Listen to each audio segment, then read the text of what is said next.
ምዕራፍ ክሌቱ ክፍል 2 ፍልሰትና የሙሉ ጊዜ አብዮተኛነት ጅማሬ።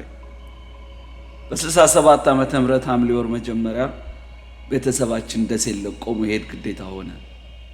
ንብረታችንን ሻሻጥንና ለወዳጅ ዘመድ የሚታደለውን አድለን ቤታችንን ባደራ ለረጅም ዘመን በቤት አሽከርነት ላገለገሉን አባ ያለው ቀለም ወርቅ በእምነት ሰጥተን ላንመለስ በሐምሌ ክረምት ወደ አባታችን ትውልድ ሀገር ጎንደር ለመጓዝ ተሰናዳን።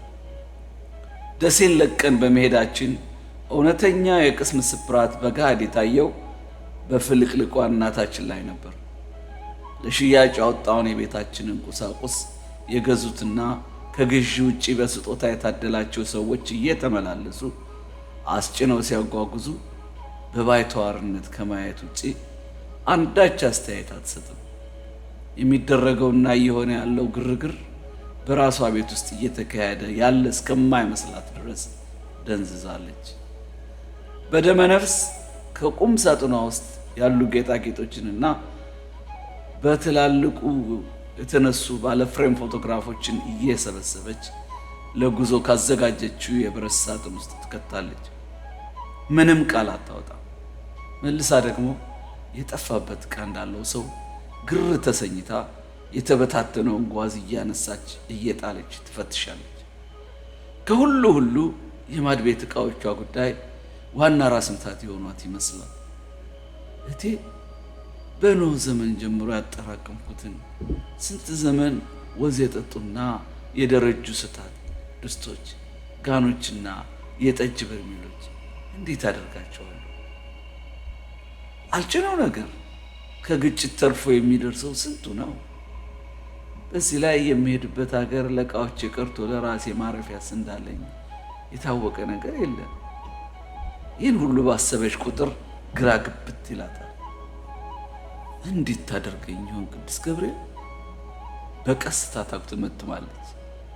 የካቲት 67 የመሬት አዋጅ ሁሉንም ርስቶቿንና የማደሪያ መሬቶቿን ነጥቋታል። ይሄ ደግሞ ውጤቱ ከወዲሁ ታይቷል። ዘንድሮ ዋናው የጨፋ ጋሻ መሬቷ እንኳን ባለመታረሱ አንዲት ቁና ገቢ የማይጠበቅ ነው። ለእኔ ግን በቤታችን እየገባ ያለው የኑሮ ለውጥ በእናቴ ላይ ከፈጠረው ጭንቀትና ግራ መጋባት ይልቅ ላልተወሰነም ጊዜ ቢሆን ወይዘሮ ሲንን ከመሰለ የትግል ሜዳና ካፈራኋቸው የትግል ጓዶች እየነጠለ መሆኑ ነበር ቅር ያሰኘኝ።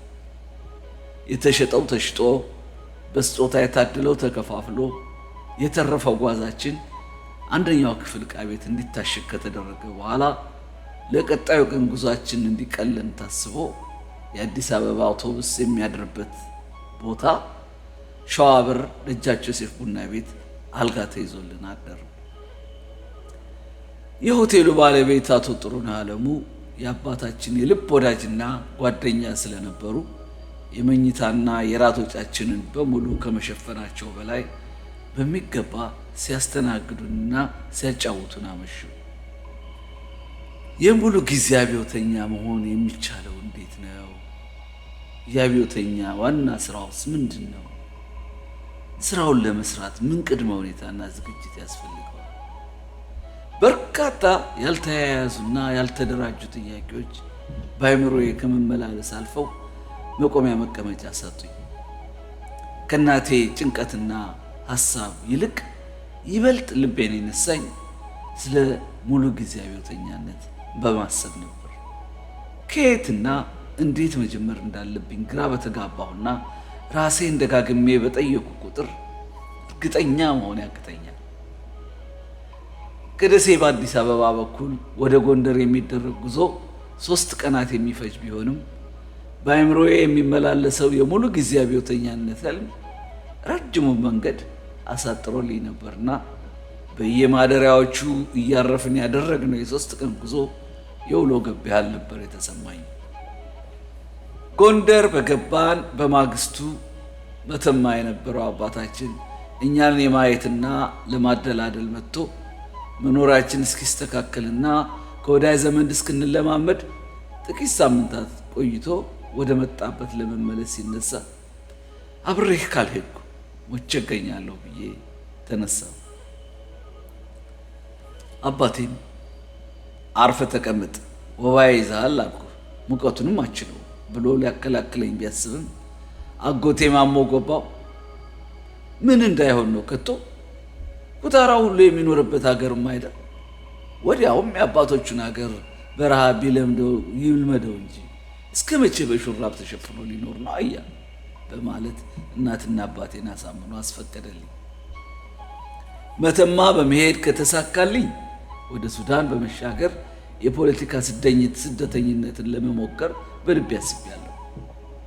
ሐሳቡ ድንገት ብልጭ ከማለቱ በስተቀር ስደት ለምን እንደሚያስፈልግ ወይም ምን እንደሚያስከትል አላውቅም። ብቻ በመሰደድ ትምህርት ከትግል በኋላ የሚለውን መፈክር እውን በማድረግ የሙሉ ጊዜ ፖለቲከኛ ሆንኩ ማለት አይደል? የፖለቲካ ስደተኛ መሆንስ ትግል አይደል እንዴ በራሱ? በአስደናቂው ሐሳቤ ለራሴ ራዕይ ተሰጥቼ ውስጤ በደስታ ተፍነከነከ። ወደ መተማ ለሚጓዙት መንገደኞች ብቸኛ መጓጓዣቸው የእርሻ ትራክተሮችና የጭነት ትሬን ታኳትሮች ነበሩ። በቅጡ ተጠርጎ ያላለቀው ፒስታ መንገራገጩን የሚጀምረው ገና ጭልጋን ለቀው ሰራባን ወረድ ከማለት ሆኖ ጥምዝማዛዎቹን የማኒትና ሰባት ተራራን ውሃ ሽርሽሮ የገረማመዳቸውን ቁልቁለታማ ገደላ ገደል መንገዶች ከትራክተርና አሮጌ ጭነት መኪኖች በስተቀር የሚደፍራቸው ሌላ የህዝብ ማጓጓዣ አልነበረም። ይህም መንገድ ተብዬ ጉርድምድም የተጠረገውም ቢሆን በቅርቡ ተጀምሮ ሊሰናከል በቀረበው የመተማ ዘመናዊ እርሻን አስከትሎ ነው። እርግጥ ዘመናዊውን እርሻ የጀመሩት እናጣና ዋሴ ከጎንደር መተማ የሚመላለሱት በራሳቸው ላንድሮቨር ነው ይባላል። በዛሬው ጉዞ ግን አባባና ኮሎኔል አስናቀ ከጭነት መኪና ጋቢና ቦታ ሲያዝላቸው እኔና ቦሰጥ ጎባው ከጭነት መጫኛው ላይ ተሳፍረን ነበር የተጓዝነው። የጭነት መኪኖቹ ሜዳው ላይ እንደ ፈረስ ሲሰግሩና በፍጥነት ሲሄዱ ላያቸው የተሻሉ ቢመስሉ ውሃ የበላው ጉርድምድም መንገድ ላይ ግን ኧረ በስማም የሚያስብሉና የሀገሩን ታቦት ሁሉ የሚያስጠሩ ናቸው። የትራክተሩ ጎማ ያዘበጠው ቦይ ውስጥ እየተዘፈቁ ሽቅብ ቁልቁል ሲናጡና ሲንከላወሱ ላየ አሁን የጫኑትን ሰው ሁሉ ከመሬት ደባለቁት በሚል ስጋት ነፍሱ መደበቂያ ታጣለች። ከጎንደር መተማ መጓዝ ከደጋ ወደ ቆላ መንደርደር ማለት ቢሆንም ከመንገዱ አስቸጋሪነት የተነሳ ቁልቁለታማውን የ180 ኪሎ ሜትር መንገድ ለመጨረስ በአማካዩ 2 ቀን መጓዝ ግድ ነበር። አብዛኛውን ጊዜ ከጎንደር ከተማ እስከ አይከል ሎንችና በሚባለው የትራንስፖርት አውቶቡስ ከተጓዙ በኋላ ወደ መተማ እየተከፈላቸው የሚጭኑ ትራክተሮች የጭነት መኪኖችን ጠብቆ መሳፈር ሳይውሉ ሳያድሩ መተማ ለመጓዝ የተሻለው አማራጭ ነበር። እንዲህ እንደ ዛሬ የተንጣለለ አስፋልት ተሰርቶ በቀን 2 ጊዜ የሚምነሸነሹበት መንገድ ሳይሆን በስተፊት ከጎንደር መተማ የሚፈጀው ጊዜ ከጎንደር አዲስ አበባ የሚስተካከል ያክል ሩቅ ነበር። ዘመን ተገልብጦ መንገድ ሰልቶ ያየው ያጎቴ ልጅ ታዲያ አይ በ8ኛው ሺህ መንገድ እንደ ጨርቅ ይጠቀለላል የተባለው ደርሶ አየነ ሲል ነበር የገለጠው። በዚህ መንገድ ከመተማ ጎንደር 4 ቀን እየተጓዘ ይመላለስ እንደነበር አጫውቶኛል። በ67 መጨረሻ የማውቀው የመተማ ጉዞ ታዲያ ከላይ በገለጽኳቸው መጓጓዣዎችና በመንገዱ አስቸጋሪነት የተነሳ መኪኖቹ ግል ሳይገጥማቸው ከተጓዙ የመሬቱ መልክዓ ምድር አቀማመጥ መቀየር የሚጀምርበትና ቆላማው ክፍል የሚደረስበት ማረፊያና መሳፈሪያ ቦታቸው ከሆነው ነጋዴ ባህር አድረው በማግስቱ ተጉዘው መተማ ይገባል። ወፍ ያላወጣው መንገደኛ አንዳንዴ ነጋዴ ባህር ሳይደርስ ገና የማኒትና 7 ተራራን ቁልቁለት ሳይጨርስ፣ አንዳንዴ ደግሞ ሸሄዲ ከተማ ሳይደርስ ገንዳዋ ከምትባል የጉሙዝና ሱዳናውያን ሰፈር አካባቢ ተሰናክሎ በመቆም በ3ኛ ቀኑ መተማ ይደርሳል። ተከታትለው ሳይነጣጠሉ የሚጓዙት ባለተሳቢ ትራክተሮች ምክንያት ነበረው። አንዳንድ ጊዜ ተራርቀ ስትሄድ ድንገት አንዳንድ ትዝቢ በመንገድ ላይ አይጠፋም። ጎድቦ ቆይቶ ዘረፋ ያካሄድ ስለነበር መኪኖቹ ተጠጋግተውና ተከታትለው ነበር የሚጓዙት። ታዲያ የጭነት መኪኖቹ የአማኔትን 7 ተራራና ገደላ ገደሎች እየተንከላወሱ ጨርሰው ሜዳማው የነጋዴ ባህር ከተማ ሲደርሱ ያቆሙና እረፍት እንድናደርግ ተነገረ። ነጋዴ ባህር ለአዳር ስንሰፍር ነበር መንገደኛው ብዙ መሆኑ የታወቀኝ። ያኔ ታዲያ ገበሬም ሆነ አራሽ ለሸቅል ስራ የሚጓዝ ከሀገር የሚኮበልል ወይም በንግድ የሚመላለሰው የሰው ዘር አይነት መታየት ይጀምራል። ካሳው አራጌ እኔ በነበርኩበት የጭነት መኪና ከተሳፈሩት ኮብላይ የዩኒቨርሲቲ ተማሪዎች ቡድን መካከል እንደነበረ ጠረጠርኩ። ካሳውን ከቀናት በፊት ጎንደር ሰላም ሻይ ቤት አግኝቼው ነበር። ያኔ ስንገናኝ ታዲያ ከማይጸምሪ ዘመቻ ጣቢያ አቋርጦ ወደ ደሴ እየተመለሰ መሆኑን ነበር ያጫወተኝ። ትንሽ ጊዜ ቁጭ ብለን ስለ ሀገራችን ፖለቲካ የምናውቀውን ያህል ቀደናል። በተለይ ወይዘሮ ሲን ስለነበረው ሁኔታ ወደ ደሴ እንደሚመለስ የነገረኝም ያኔ ነበር። ታዲያ ዛሬ አቅጣጫውን ቀይሮ ሳገኘው ግራ ተጋብቻለሁ። ሁሉም መንገደኛ መሬቱን ጠረግ እያደረገ እንዳመጣጡና እንዳግባቡ ቅጠል ወይም ሳር ጎዝጉዞ ጋደም ማለት ጀመረ። እኔ አባባ ያጎቴ ማሞ ጎባ ወንድም አቦሰጥ ጎባውና ኮሎኔል አስናቀ ያነጠፍነው አንድ አካባቢ ነበር። ኮሎኔሉና አባባ ታዲያ የመንገድ አልጋቸው ላይ ጋደም ብለው ስለ ቀድሞ ህይወታቸው፣ ስለ ደርግና እየመጣ ስላለው መጥፎ ጊዜ ጨዋታ ጀመሩ። እኔ ግን እንቅልፍ እምቢ ሲለኝ እሳት እያነደዱ ከበው ከሚያወሩት የዩኒቨርሲቲ ተማሪዎች ከመሰሉኝ ጎልማሶች ወጣቶች መሃል ቀስ ብዬ ተጠጋሁ። የእንግድነት ሰላምታ ከሰጡኝ በኋላ ወደ ግል ጨዋታቸው ተመልሰው ገቡ። ከሚኮረኩሯት ሬዲዮ የሚወጣው ድምፅ ቢቢሲ እንግሊዘኛ ነው። በኢትዮጵያ እየሆነ ስላለው ለውጥ እንቅስቃሴና ስላልበረደው ትግል በየቦታው እየተከሰተ ስላለው የጸጥታ ችግር ነበር የሚያወራው። የእንግሊዘኛ ዜና ጨረፍ አድርጌና አልፎ የምለቃቀማቸውን ቃላት እያመሳሰልኩ በመስማት እረዳ እንደሆነ እንጂ እዚህ ግባ የሚባል ሙሉ እውቀት አልነበረኝም። ያችንም ቢሆን ተረጋግቼና ጮክ አድርጌ ከፍቼና በጥሞና ካላሰማኋት በስተቀር በቀላሉ የሚገባኝ አልነበረም። እነዛ ወጣቶች የሰለጠኑ የመሰሉኝ የዩኒቨርሲቲ ተማሪዎች በሙሉ ጆሯቸውን ቀስረው ሲያዳምጡ ይቆዩና በመሃል ተሳስቀው በሰሙት ጉዳይ ላይ ሐሳብ ሲለዋወጡ ከሚግለበለበው ሰዓት ዳር ቁጭ ብዬ በቅጡ ባልተረዳሁትና ባልገባኝ ዜና እንዳዳመጠ ሰው የእነሱን ስሜት ተከትዬ በፈገግታ አጅባቸዋለሁ። አንዲትም ጊዜ ጣልቃ ገብቼ አስተያየት ለመስጠት ግን አልደፈርኩም። እንዴት አመሸ አለኝ ትከሻዬን ነካ አድርጎ እየተቀመጠ። ቀን ላይ በርቀት ያየሁት ለካስ ራሱ ካሳው አራጌ ነበር። ሬዲዮ ስር ተለጥፈው ዜና የሚያዳምጡት ጎልማሶች እንደ ነገሩ ሰላምታ ሰጥቶ ወደ እኔ ዞር አለ። ከሰላምታው አስቀድሞ የሚተዋወቁ መሰለኝ። እዚህ ቦታ አገኛለሁ ብዬ አልጠበቅኩም ነበር። ዋት ኢዝ ሞር ወርልድ አለ በመደነቅ። አባቴ ጋር ነው የመጣሁት። መተማ እርሻ ጀምሯል። ሀገሩን ሊያሳየኝ ነው ይዞኝ የመጣው አልኩት። አልገባኝም ለምን እንደምቀባጥር እኔም ራሴ አላወቅኩም።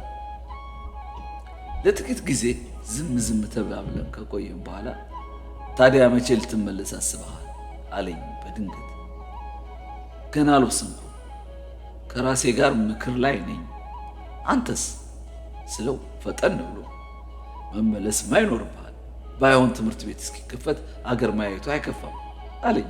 የጠየኩትን ትቶ ስለ ንሪ ያወራ። ጊዜው ሙሉ አቅምን አስተባብሮ በመታገል ሰፊውን ሕዝብ የስልጣን ባለቤት ማድረግ የሚያስችል ለውጥ ማምጣት እየጠየቀ ነው። ውጤታማ ለውጥ ለማምጣት የሚቻለው ሕዝቡ መካከል ሆነ ነው። አንተ ደግሞ ገና ብዙ ማወቅና መረዳት የሚገባ ልጅ ነህ። አስብበት አለኝ ኮስተር። በተገናኘንበት ቦታ ምክንያት እየሸሹ ያለው ሳይመስል አልቀረም። ድንገት ጠረፍ መውጫ ላይ ሲያገኘኝ ታዲያ ባይጠረጥረኝ ነው የሚገርመው። እሱስ ምን አስቦ? ለመሆኑ ስንት ሀገር አይተሃል? ስንት አይነት ኢትዮጵያዊስ ታውቃለህ? አለና ከኔ መልስ ሳይጠብቅ አየህ፣ ከዚህ ዘመቻ በፊት የእኔ ኢትዮጵያ ያደግኩባት መንደሬና የሰፈሬ ልጆች ምስል ብቻ ነበረች። እችኛይቱን ሰሜናዊ ኢትዮጵያ ከወሬ የዘለለ ዕውቀት እንዳልነበረኝ ስረዳ ኢትዮጵያን ገና አንብቤ እንዳልጨረስኳት ተረዳሁ። ተሰደህ ከሄድክ ደግሞ ጭርሱን የምታውቃት ሙጥቅላ እውቀት እንኳን ትጠፋብሃለች። ያኔ እንኳን የምትታገልለት የምታወራለት የህዝብ ታሪክ አይኖርም። ህዝቡን ሳታውቀው ደግሞ የሚፈልገውን ልታውቅለት አትችልም። አፌን ከፍቼ እያዳመጥኩት እንዴ ሰው በገደምዳሜ ስደት አስበህ ከሆነ እንዳትሞክረው እያለኝ ነው ብዬ ተጠራጠርኩ። ስለ ራሱ ግን አንዳችና ምንም ነገር ሊነግረኝ አልፈቀደም። ትንሽ ልጅ ሳለሁ ጀምሮ የማውቀው የደሴው ካሳው አራጌ ያልመስልሃል? ይገርማል። የሙሉ ጊዜ አብዮተኛነት ትግል ከየትና እንዴት እንደሚጀመር ገና ግራ ተጋብቼ በተደናበርኩበት ወቅት ድንገት ወደ ሐሳቤ የመጣውን ተሰዶ መለማመድን የተሻለ አማራጭ አድርጌ እያማተርኩ በነበረበት ጊዜ በመተማ ጉዞዬ ሳላስበው ተከስቶ ያገኘሁት ካሳው አራጌ ባልተጠበቀ ምክሩ የመሰደድ ፍላጎቴንና ጉምዥቴን ባጭር ቃላት አመከናቸው። መተማ በገባን በማግስቱ ያጎቴ ልጅ ሻይን ጠጣ ብሎ የአሜራንን ቀጭን ድልድይ ተሻግረን ገላባት ሄድን። የሱዳን ሴኩሪቲ ካምፕ ዙሪያ በድንኳንና በደንገል የተሰሩ ቤቶች ውስጥ ሻይና ቡና የሚሸጡ ፈላታዎች መንደር ስንገባ ካሳው አራጌና ምሽቱን እሳት ዳር ያገኘኋቸው አበሾችን አየሁ። እንደጠረጠርኩትና እንደገመትኩት ወደ ካርቱም የሚወስድ ዶር እየጠበቁ ነበር የመሰለኝ። ከካሳው አራጌ ምክር በተጨማሪ ወባ የመመለስ ፍላጎቴን አጠናከረችው። መተማ በገባሁ በሶስተኛው ቀን ወባ ያዘኝና ኮኪት አጎቴ ማሞ ጎባ ሆቴል መድኃኒት እየወሰድኩ ተኝቼ ከረምኩ። ሲሻለኝ ወደ ጎንደር እንድመለስ አባባና ጓደኞቹ ሁሉ ወሰኑብኝ። እነሱ ወደማይቀረው የመዋጋት ሽፍትነት ለመግባት እየተዘጋጁ ስለነበር በል ፈጠን በል፣ መንገድ ከመዘጋቱ በፊት እንድትመለስ ያስፈልጋል ሲሉ አስገደዱ። ስመለስ ግን እንዳካሄዴ ብዙም እንክብካቤ አልነበረው። ወደ ጭልጋ የሚሄድ ትራክተር ተፈልጎ ከተገኘ በኋላ በብዛት ለሰሊጥ አረምጥ ቆይተው ከሚመለሱ የቀን ሰራተኞች ጋር በተሳቢው ላይ ተጭኜ ነበር የተመለስኩት። በክረምቱ ዝናብ የላቆጠው ዋልካ መሬት ሰርክ ላይ ታች በሚመላለሱ ትራክተሮችና የጭነት መኪኖች ጎማ የተዘበጠ ጥርጊያ መንገድን ጠርዝ እየመረጠ በመከራ የሚጓዘው ትራክተር ግራና ቀኝ እየተንገላወደና እየተንጀባረረ ከመተማ ፀሐይ ብቅ ስትል የተነሳ ነጋዴ ባህር ለመድረስ ጥቂት ሲቀረን ጉድ ፈላ። ትልቁ ትራክተር ጎማ ተጨቁኖ በዘበጠው ሰርጥ ውስጥ አልፎ አልፎ እየተንደረደረ ሲሄድ የትራክተሩ ተሳቢ እየተንዘጠዘጠ ባልዘበጠውና የትራክተር ጎማ ያልጨፈለቃቸውን ደረቅ መሳይ መሰረቶች መስመሮች ይዞ ሲንከባለል ቆይቶ ድንገት የሚንከባለልበትን ጠርዝ ስቶ ከታረሰው ቦይ መሃል ወርዶ ዘጭ ሲል እኔ ባለሁበት ጎን ያለው የተሳቢው አካል ዘቀጠና በተቃራኒው ያለው የተሳቢው ክፍል ሰይፍ ሰርቶ ሽቅ ወጣ። ይህን ጊዜ የጫናቸው ሳልጎች እየተንሸራተቱ እኛ ላይ መረብረብ ሲጀምሩ በፍጥነት የመጣልኝ ሐሳብ መሬቱን እየነካ ያለውን እግሬን እመር አድርጌ አስቀድሜ ይመስለኝ ነበርና መሬት እየነካ ባለው ቀኝ እግሬ ከመፈናጠሬ ሽቅብ የተነሳው የትራክተሩ ተሳቢ ተሳፋሪውን ለመድፋት እያሽኮበኮበ መገልበጡን ቀጠለ። የዚህ ጊዜ በደመ ነፍስ እግሬ መሬቱን እንደነካ የቻልኩትን ያህል እየተንከባለልኩ ወደ ገደሉ ወረድኩ። ሽሽቴ በመገልበጥ ላይ ያለው የትራክተር ተሳቢ ጠርዝ እንዳይመታኝና እንዳያፍነኝ ከመፍራት ጭምር ነበር። እኔን ተከትሎ እየወረደ ያለው ተሳቢ በላዩ ላይ የነበሩትን ሰዎችና የተጫነበትን የቋጠሮ ክምር ደፍቶ ተቀነጠሰና ዘጭ ብሎ ከአንድ የግራር ዛፍ ግንድ ተደግፎት ቀጥ አለ። አጅሬ ትራክተሩ ግና ተሳቢውን አስፈንግሎ ባለበት ተገትሮ ሲቆም ጫጫታው ተጀመረ። አንድ በእድሜ ገፋ ያሉ የቀን ሰራተኛ እጃቸው ሲሰበርና አንድ ሁለት ሰዎች ቀለል ያለ ጭረት ሲያገኛቸው በቀር እንደ ድል ሆኖ አንዳች ጭረት ሳይደርስብኝ ተጠናቀቀ።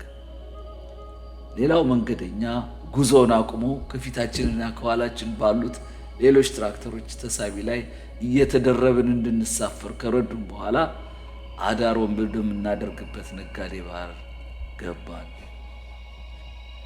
ከመተማ መልስ የትናንትናውን ያልነበርኩ ልቡ በትምህርቱ ላይ የሸፈተ ትምህርት ከትግል በኋላ በሚለው የዘመኑ ፖለቲከኞች እሳቤ የተለከፈ ግን ደግሞ እዚህ ግባ የሚባል ለመዘገን የሚበቃ ፖለቲካዊ እውቀት ሳይኖረው ከወላጆቹና ቤተሰቡ አብልጦ ቀልቡን ወደ ሰወረው ትግል ለመቀላቀል የቋመጠ ምንም ለመሆንና ለማድረግ የተቻኮለ በስሜት ፈረስ ላይ የሚጋልብ ብላቴና ሆኜ ነበር። ለልጆቿ ሰብዕናና ስነ ስርዓት ደሟን ስትሰጥ የኖረችው እናቴ በደረሰባት የህይወት ስብራት የተነሳ የቁጥጥር አቅሟ ዝሏል። እድሜ ልኳን ከኖረችበት ደሴ ስሯን ነቅላ ንብረቷን ሻሽጣ ጎንደር የመጣችበት ዋናው ጉዳዩና የትዳር አጋሯ አባታችን እንደ በፊቱ አጠገቧ እንደማይኖር ሲታወቃት ደንዝዛለች። አባታችን ተገዶና ምርጫ በማጣት በወታደራዊ ደርግ ላይ ጥርሳቸውን ነክሰው ጠመንጃ ካነሱት እናጣና ዋሴና ኮሎኔል አስናቀ ጋር በመቀላቀሉ ዳግም ወደ ጎንደር እንደማይመጣ የታወቀ ሆኗል። በዚህ ላይ በአንድ ጊዜ ከአምራችነት ወደ ሸማችነት በተቀየረው ህይወቷ የተነሳ የደረሰባት ከፍተኛ የሞራል ስብራት በፊት ገጽታዋ ላይ ሳይቀር ማስታወቅ ጀምሯል። 1968ን አዲስ ዓመትና መስቀልን ታዲያ ከእናቴና ከቀሪዎቹ እህት ወንድሞቼ ጋር አሳልፌ ወደ አዲስ አበባ ለመመለስ ስነሳ ከትምህርት ቤት ውጪ ካጠገቧ እንድርቅ የማትፈልገው እናቴ መለየታችን ቁርጥ እንደሆነ ሲታወቃት እንግዲህ ልጅነት የለም፣ የአባትን ነገር እንዳየኸው ነው፣ የሚዘክሩት ታቦት ቅዱስ ገብርኤል ይጠብቃቸው ከማለት ውጪ የምለው የለኝም አለችና መጣሁ የሚለውን እንባዋን በነጠላዋ ጫፍ አበስ እያደረገች ቀጠለች። የኛ ነገር ያበቃለት ነው። ትምህርትህ ላይ በርትተህ ለእህትህ ለወንድሞችህ ተስፋ እንድትሆን አደራ የኔ ልጅ፣ እመካብሃለሁ። ገብርኤል ይከተልህ። እናትና አባቴን የተለየሁት በልጅነቴ እንደሆነ ታውቃላችሁ። እናንተ ልጆቼን ወንድምም እህትም አክስትም አጎትም ዘመድ አድርጌ በሰው ሀገር ተሰድጄ ካፈራሁት ሀብት ሁሉ የተረፋችሁ እናንተ ናችሁ። እነሆንም አባታችሁን አምኜ የለመድኩትን ሀገር ትቼ ተከትዬ በመጣ የጠበቀኝ ቁም መስገን ነው። ይሁን፣ ሁሉም ያልፋል። እናንተ በርትታችሁ ተምራችሁ ለቁም ነገር በበቃታችሁን ካየሁ በማግስቱ ቢወስደኝ ደስታዬ ነው። አደራ የኔ ልጅ፣ በርትተህ ትምህርትህ ላይ ብቻ ተኩር፣ እንደው አደራ አለችኝ። ወደ አዲስ አበባ የሚወስደኝ አውቶቡስ ፍኖተ ሰላምን እስኪደርስ ከእናቴ ድምፅ ጋር እያወጋሁ ነበር የተጓዝኩት። እናቴ እውነት ነበራት። እንግዲህ ልጅነት የለም፣ ሕይወትም እንደ ድሮ አይቀጥልም። ምርጫዬን የመወሰን ኃላፊነቱ ለእኔ ብቻ ሆኖ ተሰጥቷል። አሁንም በትምህርቴ ብቀጥልም ባልቀጥልም ተመልሼ ወደ ደሴ መሄድና ቢያንስ ጀምሬ ያቋረጥኩትን 10ኛ ክፍል ማጠናቀቅ ነበረብኝ። ከአውቶቡስ ተራ ወርጄ 5 ቁጥርን ይዤ ቦሌ ሩዋንዳ ኤምባሲ አጠገብ ከነበረው ዘመዶቻችን ቤት ሄድኩኝ። ሐሳቤ ትምህርት ቤት እስኪከፈት ድረስ በእንግድነት ለመቆየት ወስኜ የነበረ ቢሆንም ትልቁ እህታችን በማግስቱ መጣችና ሽሮ ሜዳ ከሚገኘው የእናታችን ትልቅ ወንድም ከሆነውና ከጡረተኛው ክቡር ዘበኛ አጎቴ 10 አለቃ አማረ ወልደ ሚካኤል ቤት ወሰደች። ይሄ ነው የሚሻለው፣ እዚህ ልጆች ሁሉ ስላሉ አንተም እንደ ልብህ ትሆናለህ አለች። ከቤት ልጅነት ወደ አደባባይ ውሎ፣ ከዓይን አፋርነት ወደ ከተማ ጮሌነት፣ ከሁሉ ብርቄነት ወደ አራዳነት፣ ሁሉ አውቄነት በፍጥነትና በሩጫ ያለ የሌለ ኃይሌንና አቅሜን ሁሉ አስተባብሬ ገባሁበት። ለሽሮ ሜዳ ኩዮቼ ሁሉ አዋቂነቴን ወይም አራዳነት እንግዳ አለመሆኔን አለ በተባለው የአፍላ ጉርምስና ደባል ሱስ መታወቂያ ራሴን ለማስተዋወቅ ጊዜ አላባክንኩ። እድሜ ለጎንደር ለተዋወቅኳቸው የሁለት ወር ጓደኞቼ በብርሃን ፍጥነት እያክተፈተፉ ሲጋራውንም መሸታ ቤቱንም ሁሉንም በአጭር ጊዜ አስተዋውቀኝ ስለነበር አዲስ አበባ ሽሮ ሜዳ ያለውን ቡድን ስቀላቀል ሁሉ አወቅ ሆኜ እንጂ እንግዳና ጀማሪ ሆኜ አልነበረም። ባጭሩ ሽሮ ሜዳ ለእኔ የአደባባይ ጎረምስነት ባህሪያት እንደ አፓረንትሺፕ ሊወሰድልኝ ይቻላል። እንዲህ ባለ ፍጥነት ነቄ የሆንኩት እኔ የአንድ ፍሬው የቤት ልጅ በዚሁ የተሟሟቀ ስሜት ውስጥ እያለሁ ነበር ያቋረጥኩትን ትምህርት ለመቀጠል ወደ ደሴ የተጓዝኩት። ደሴ ለማረፊያነት የተመረጠልኝ ወላጆቼ አበልጅና የቅርብ ጓደኛ የነበሩት ቤት ነበር። እናታችን ልጃቸውን ክርስትና አንስታ ስለነበር በሃይማኖታችን አበልጅ ባይወልዱትም ልጅ ነውና እንደ ስጋ ዘመድ ነበር የምንተያየው። እኔም እንደ ስጋ ዘመዶቼ ነው የምቆጥራቸው። በዚህ ላይ ከልጆቻቸው ጋር አብሮ አደግነን አንድ ትምህርት ቤትም ተምረናል።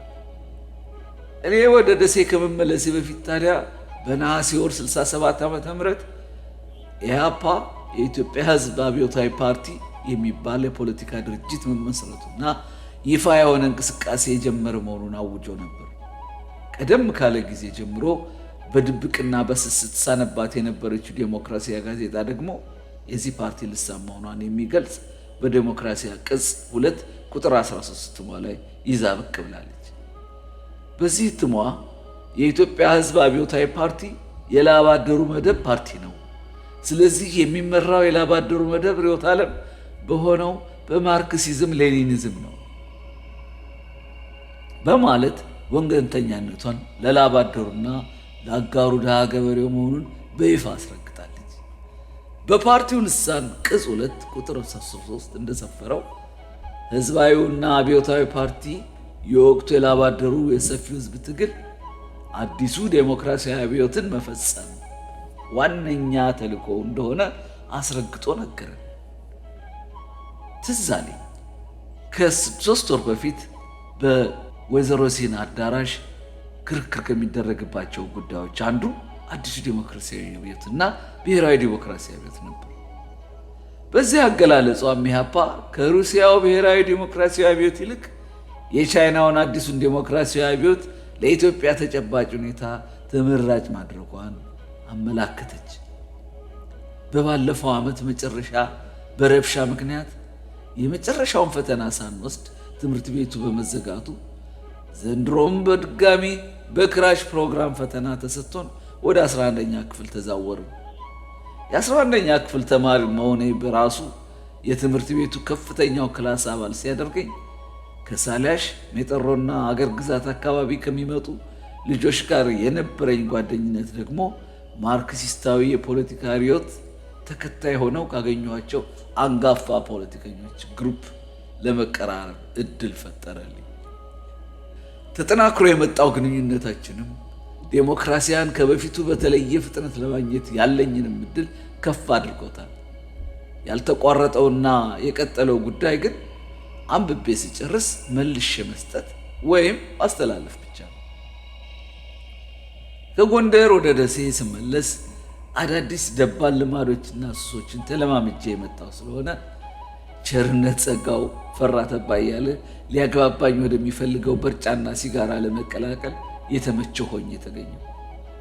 አዳዲሶቹን ደባል ሱሶች እንዳላደርግ የሚገስጸኝ ቤተሰብ በቅርብ አለመኖር ደግሞ ሲጨመርበት የሙጋድን ጫት ተራ በቀን በቀን እንደ ደጀ ሰላም የምንጎበኘው መናኸሪያችን ሆነ። የጠዋቱን ጊዜ ወደ ክፍል እንገባና በረፍት ሰዓት ለተማሪዎች ሻይ ቤት ገብተን ሲጋራችንን አጫጭሰን ካልደበረን ወደ ክፍል ካልሆነም ወደ ተማሪዎች ካውንስል ቢሮ ጎራ ብለን ምን እየተሰራ እንዳለ የስብሰባ ዕቅድ ወይም ወሬ ለቃቅመን መንገዳችንን ወደ ሙጋድ ጫት ተራ እናደርጋለን። አምናና ካቻምና ትላልቆችን ሲያደርጉት እንደነበረው እንዳየነው ጫቱን ጤረር አድርገን በላስቲክ ኪሳችን ውስጥ ይዘን የስብሰባ አዳራሽ እንገባለን። ይህ የዘወትር ስራችን ከመሆኑ የተነሳ አዳራሽ ስብሰባ ለመሳተፍ ዋና አስፈላጊ ግብአት ሆኖ ነበር። ኢህአፓ ራሱን ይፋ ካወጣበት 67 ዓመተ ምህረት ነሐሴ ወር ጀምሮ መበጣጠስ ጀምሮ የነበረው የተራማጆች አንድነት ዘመቻውን ተከትሎ የተባብሰው የነበረው የመሬት ላራሹና የካቲቱን አዋጅ ተከትሎ እየተበላሸ የመጣው በተማሪዎች መካከል ያለው ግንኙነት ወደ ለየለት ፍጥጫና ጠላትነት እየተሸጋገረበት ደረጃ ላይ መድረሱ ተረጋገጠ። የአብዮቱ የጫጉላ ጊዜ ሽርሽር ተንጠፍጥፎ ተጠናቀቀ። 68 ዓመተ ምህረት የትምህርት ዘመን እንዳለፉት ዓመታት የተለመደው አይነት የተማሪ እንቅስቃሴ ሳይሆን የተደራጀ የነቃና ታክቲክና ስትራቴጂ ነድፎ በሚንቀሳቀስ ህቡ የፖለቲካ ድርጅት የሚዘወር የመማክርት ጽሕፈት ቤት ሆኖ ብቅ አለ። የትምህርት ቤቱ ቅጽር ግድግዳዎች፣ የአዳራሽ መግቢያና መውጫ በሮች፣ የትምህርት ቤቱ ሽንት ቤቶች ወደ ፓርቲ መፈክሮች ሰሌዳነት ተቀይረዋል። ጊዜያዊ ህዝባዊ መንግስት፣ ዴሞክራሲያዊ መብቶች ያለ ገደብ፣ የምርጦች መንግስት ይውደም፣ የብሔሮች ራስን ዕድል በራስ የመወሰን መብት ያለ ገደብ፣ የኤርትራ ጥያቄ በዲሞክራሲያዊ መንገድ ይፈታና የመሳሰሉት መሪ ቃሎች መፈክሮች ግቢያችንን አንቆጥቁጠውት ነበር ትምህርት የጀመረው። በዚህ ላይ ነባር አስረኞችን ጨምሮ ከትምህርት ቤቱ ተጠራርጎ በተወሰደው የተማሪ ዘመቻ ምክንያት በወይዘሮ ሁሴን ግቢ ውስጥ የቀረው ትልቁ 11ኛ ክፍል ስለነበር ራሴን ከዛች ወቅት አንጋፋ ተማሪዎች መሃል ሳገኘው ደግሞ የተጀመረውን ደጋፊ ሳይሆን ተቃዋሚ ኃይል መምራት ወይም ከሚመሩት መሃል አብሮ መገኘትን ታሪካዊ ኃላፊነት እንደተጣለበት ወጣት በመቁጠሬ ያለ ተቆጭና ገልማጭ የተለቀቀውን እኔነቴን በልጓም አልባ የነፃነት ስሜት ሙልጭ ብዬ ገፋሁበት። ከመደበኛው የህዋስ ጥናት በተጨማሪ እና በተጓዳኝ ህዝባዊ ስራ ሶሻል ወርክ በሚባለው ስራ ላይ ተሳታፊ ሆኜ ቀጠልኩ። አዲስ የተመረጠው የተማሪዎች መማክርት ቡድን ጋር ባለኝ ጓደኝነትና ቀረቤታ ተማሪውን ለአድማ በሚያነሳሱ ዝግጅቶችና የቅስቀሳ መፈክሮች ዝግጅት ውስጥ ተሳታፊ ሆንኩ። ዋለልኝና ጥላሁን የሞቱባቸውን ቀናት የተቀራረቡ በመሆናቸው የሁለቱንም የሙት ዓመት በመዘከር ሰበብ በትምህርት ቤቱ ሊካሄድ በታቀደው የተከለከለ ሰልፍ ላይ ተይዘው የሚወጡ መፈክሮችን ለመጻፍ በትምህርት ቤቱ አዳራሽ ውስጥ በሚደረገው ሚስጥራዊ ዝግጅት እንዳይሰናከል ጥበቃ ከሚያደርገው የሚስጥር ቡድን ጋር እስከ ውድቅት ድረስ በአዳራሽ ቆይቼ ስሰራ መሸሁ። ከጠዋቱ 1 ሰዓት በፊት ወይዘሮ ሁሴን ግቢ በመገኘት ከመግቢያ በር አካባቢ ሆኜ የቸርነትን መምጣት ስጠብቅ ቆየሁና እንደመጣ ተያይዘን ወደ መፈክር ዝግጅቱ አዳራሽ ሄድን። እኛ ስንደርስ ከኛ ቀድመው የገቡት የካውንስሉ ፕሬዝዳንት ሆኖ የተመረጠው ተቀባና በለጠ ተፈራ፣ ሌሎችም በእነሱ ዙሪያ ያሉ በሚስጥር እንቅስቃሴውን የሚያስተባብሩ ግማሾቹ ከዘመቻ ጣቢያ ከርቶ የመጡ እና ያልሄዱ ሪቮች የተዘጋጁትን መፈክሮች በመለጣጠፍ ተወጥረው ነበር። ተማሪው ከመምጣቱ በፊት ግቢውን በመለጣጠፍ ጨረቃ ለማስመሰል ስንሯሯጥ በትምህርት ቤቱ ወታደር እየተከበበ መሆኑን የሚገልጽ መረጃ መጣ። በዚህ ጊዜ ለመለጣጠፍ እያወጣናቸው የነበሩትን መፈክሮች ለጊዜው ቦታ ሲዘን እንድናቆያቸው የእቅድ ለውጥ አደረገ። ቀስ በቀስ ተማሪው ግቢውን እየሞላ እየተሰባሰበና እየተጠረቃቀመ ሲመጣ ከአንዳንድ መመሪያዎች ጋር ቀድመው ለመጡ ተማሪዎች የተዘጋጁትን መፈክሮች አደልንና ወደ ግቢያችን አጥር ተጠጋን። የዕለቱ ታኅሳስ 1968 ዓ.ም የዓመቱ ገብርኤል ስለነበር በትምህርት ቤታችን መንገድ አልፎ ወደ መድኃኔዓለም የሚጎርፈው ምዕመን ቁጥር እየጨመረ ሲሄድ ክምችት ብለን በመሰባሰብ ከግቢያችን ሳንወጣ መፈክር እያሰማን የደርጉን መንግስት እያወገዝን ወደ መውጫችን ተቃረብን። ከየካቲት 66 እስከ ነሐሴ 66 ዓ.ም ድረስ የነበረው የህዝብ የመናገርና የመሰብሰብ ነፃነት እና ሰላማዊ ሰልፍ የማድረግ መብት በ67ቱ አዋጅ ቁጥር 1 አንቀጽ 8 አማካኝነት የሥራ ማቆም አድማ፣ የተቃውሞ ሰላማዊ ሰልፍ ማድረግ ወታደራዊ መንግስት ሲፈቅድ ብቻ ነው በሚል አይነት የፖለቲካ ስብሰባዎች ማድረግ መከልከሉ በይፋ ቢታወጅም ማን ከቁጥር አስገብቶ ይህንን ፈርተን ልናቆም አልፈቀድም። እንዳው የደርግን አምባገነንና ጸረ ዲሞክራሲያዊ ባህሪ ለማጋለጥ የጠየቅነው የጊዜያዊ ህዝባዊ መንግስት መስረት አስፈላጊነት ለማረጋገጥ ብቸኛው መንገድ በአዋጁ ተቃራኒ ቆመን ተቋማችንን በሰላማዊ ሰልፍ ማረጋገጥ ነበረብን። የተለመደውን ፋኖ ተሰማራ እየዘመርን የአምባገነን መንግስት ህዝቡን አይወክልም እያልን አይገዛም ህዝቡ ሳለ እየታገለ እያልን አትነሳም ወይ እያልን የምርጥ መኮንኖች መንግስት ይውደም፣ ጊዜያዊ ህዝባዊ መንግስት አሁኑኑ የታሰሩ መሪዎቻችን እንዲፈቱ እየጠየቅን የዋለልኝና የጥላሁን ግዛውን ስም አንስተን እየዘከርን ከግቢያችን መውጫ በር ላይ የፈጥኖ ደራሽ ቆብ ያጠለቁና መሳሪያ ቆመጥ የያዙ ወታደሮች በወራል መኪኖች ተጭነው በራችንን እየተዘረገፉ መውጫና መግቢያችንን ሁሉ ቢያጥሩትም ጩኸታችን ሊቋረጥ አልቻለም። በዚህ ጊዜ እንዳውም በልህና በቁጣ ተቃውሞ እያሰማን ድምፃችንን ከፍ አድርገን እየተራገምን የአጥሩ መውጫ በር ላይ ተደረደር። የተዘጋጁትን መፈክሮች በእንጨት ወጥረው የያዙ ወጣቶች ከትምህርት ቤቱ የግንብ አጥር ላይ ከፍ አድርገው በመያዝ ኃላፊ አግዳሚውና ቤተክርስቲያን ተሳላሚው እንዲያየው አደረጉ። ግቢውን ለቀን ለመውጣት ሐሳብ ቢኖረንም ከወጣን ሊደበድቡንና ሊያፍኑን ወይም ሊገሉን እንደተዘጋጁ መረጃ ስለመጣ የግቢ ውስጥ ተቃውሞ እያሰማን መቀጠሉን እንዳማራጭ ወሰንና ቀጠል።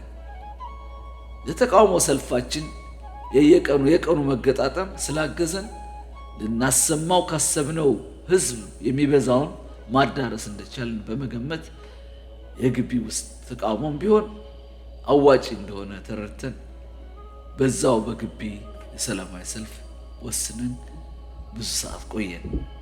ትንሽ ቆይቶ ሌላ አስደንጋጭ መረጃ መጣ። ወታደሮቹ ከትምህርት ቤታችን ጀርባ ባለው አጥር ዘለው ወደ ግቢያችን መግባት እንደጀመሩና ከፊትና ከኋላ አፍነው የአድማ መሪ የሚሏቸውን ተማሪዎች ለማፈን ሰልፉን በኃይል ለመበተን እየጣደፉ መሆኑን ደረስንበት። በዚህ ጊዜ ያለ የሌላ አይናችንን አስተባብረን አፈሳው ከመጀመሩ በፊት ዋናውን በር አስከፍቶ መውጣት ግድ ሆነ። ከሰልፍ ኋላ ያሉት ተማሪዎች በሰልፍ ገብተው የጥቃት እርምጃ መውሰድ በጀመሩ ወታደሮች ጋር መጋፈጥ ባለመቻላቸው በትምህርት ቤቱ አዳራሽና መማሪያ ክፍሎች እየተሯሯጡ ማምለጥ ሲጀምሩ ከፊት ለፊት የነበርነው ጀርባችን ባዶ የሆነ የብረት ቆባ ጠለቁና መሳሪያ በታጠቁ ወታደሮች ከበባ ቀለበት ውስጥ ገባን። በዚህ መሃል ከፊት በፊት የመጡት ወታደሮች በሩን ተደግፈው ይጮሁ የነበሩትን ተማሪዎች በኃይል ገፍትረው ሲገቡ ከፊሎቹ የትምህርት ቤቱን አጥር እየዘለሉ መግባት የጅምላ ድብደባ ጀመሩ። ዱላውን ተከትሎ በተፈጠረው ትርምስ መካከል ያረህራሄ የሚሰነዘረውን ቅጥቀጣ ተቋቁመው በተከፈተው በር ከግቢው የሚወጡት ተማሪዎች ጋር ተቀላቅዬ በመሮጥ ላይ ሳለሁ ጀርባዬን ከመሸለጥ ባላስጥለውም ዞር ብዬ ሳልመለከት ተንደርድሬ በመውጣት ከመንገደኛው ሕዝብ መሃል ተቀላቀልኩ።